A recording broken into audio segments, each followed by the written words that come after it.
প্রশ্ন, শিক্ষা প্রতিষ্ঠানে আর্থিক ব্যবস্থাপনা বলতে কি বুঝেন? উত্তর,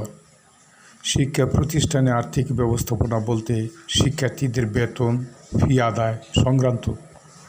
অর্থ ব্যবস্থাপনা, ব্যাংক ব্যবস্থাপনা, বোর্ড বা সরকারের জারিকৃত খাত ও হার অনুযায়ী অর্থ আদায় ও ব্যয় সংক্রান্ত যাবতীয় নীতিমালা ও নীতি নির্ধারণীকে যে ব্যবস্থার মধ্য দিয়ে সারা বছর ব্যাপী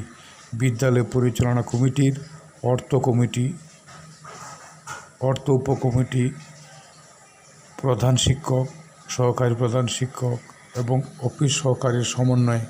যে হিসাব নিরীক্ষণ পরিচালনা করে তাকে শিক্ষা প্রতিষ্ঠানে আর্থিক